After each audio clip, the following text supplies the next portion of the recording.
కొందరు సినీతారల జీవితాలు పసి వయసులోనే చిదిమిపోతాయి. వారి అద్భుత భవిష్యత్తును చూసి ఓర్వలేని విధి వారి రాతను అలా రాస్తుంది. కొందరు సొంత తప్పిదాల వల్ల తప్పటడుగులు వేసి తమను తాము నాశనం చేసుకుంటే, మరికొన్ని విధిరాత వల్ల జరుగుతాయి. అయినా ఆ మరణాలు సహజమైన యాక్సిడెంటల్ మరణాలా, లేక ఎవరైనా కుట్రతో చేసిందా అనేది ఎప్పటికీ విడిపోని మిస్టరీగానే ఉండిపోతుంది.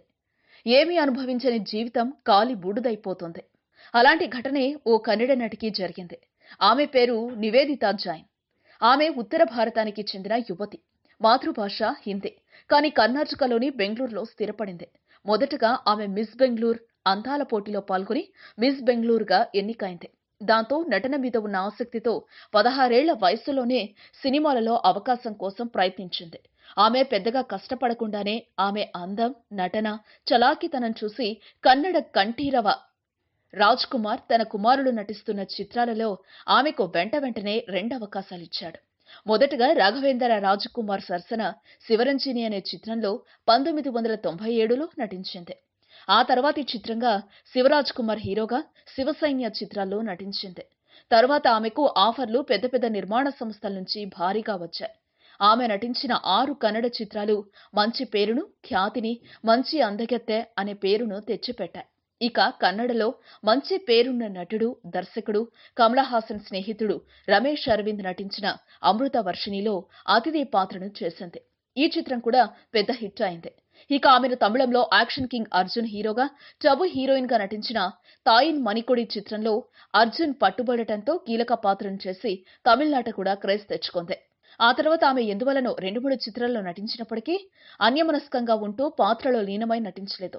దీనిని చూసిన యూనిట్ సభ్యులు ఆ చిత్రాలు విడుదలైన తర్వాత ప్రేక్షకులు కూడా ఆమె ఏదో ఇబ్బందులు, సమస్యల్లో ఉందని భావించారు. కొందరేమో షూటింగ్ కి ఆమెకి తోడుగా వచ్చే ఆమె తల్లి వల్లనే ఆమె బాధపడుతోందని వార్తలొచ్చాయి. కేవలం ఒకే ఒక్క ఏడాది ఇవన్నీ జరిగాయి. ఇక తెలుగులో ఆమెను చూసి ముగ్ధుడైన హాస్య నటుడు, పలు టీవీ ప్రోగ్రాంలు, ఆనందో బ్రహ్మ వంటి వాటి రచయిత, దర్శకుడు ధర్మవరపు సుబ్రహ్మణ్యం తానే డైరెక్షన్ చేసిన ఒకే ఒక్క మొదటి, చివరి చిత్రమైన తోకలేని పిట్టలో నటించింది. సీనియర్ నరేష్ సరసన ఆమె చేసిన ఈ చిత్రం బాగా ఆడకపోయినప్పటికీ ధర్మవరపు సుబ్రహ్మణ్యంతో పాటు ఆ చిత్రాన్ని నాడు నిర్మించిన నేటి తెలుగు స్టార్ రైటర్ కోన వెంకట్ల ప్రశంసలు అందుకుంది. ఇక ఆమె ఆ తర్వాత మిస్ ఇండియా పోటీలో పాల్గొనేందుకు సినిమాలకు గ్యాప్ ఇచ్చి క్యాట్ వాక్ తో పాటు పోటీల్లో అడిగే ప్రశ్నలు, వాటికి ఎలా సమాధానం చెప్పాలి అనే వాటిపై దృష్టి సారించింది.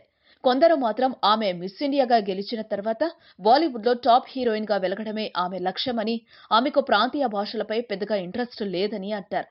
అలా ఒకరోజు రాత్రి ఆమె టెర్రస్ మీద 2వ అంతస్తులోని 35 ఎత్తైన చోట క్యాట్ వాక్ ని ప్రాక్టీస్ చేస్తుండగా హఠాత్తుగా కాలు జారి కింద పడిపోయింది.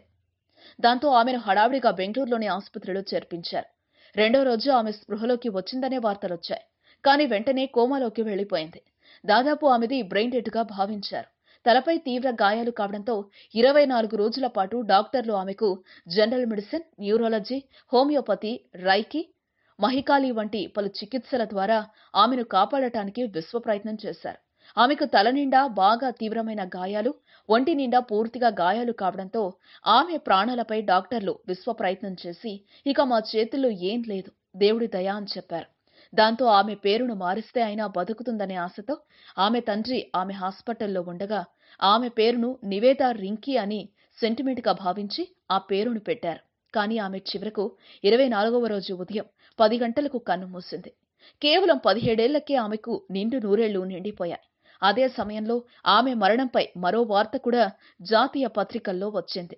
తాను చెప్పినట్లు వినకపోవటం, ఎవరితోనో ప్రేమ, సినిమాల అవకాశాలను పట్టించుకోకుండా అన్యమస్కంగా ఉండటం వంటి కారణాల వల్ల ఆమె తల్లే ఆమెను క్యాట్వాక్ చేస్తుండగా పైనుంచి తోసేసిందని, ఆమె తండ్రి ఎంతో మంచివాడైనా సవతి తల్లైన ఆమె అలా చేసిందని వార్తలొచ్చాయి.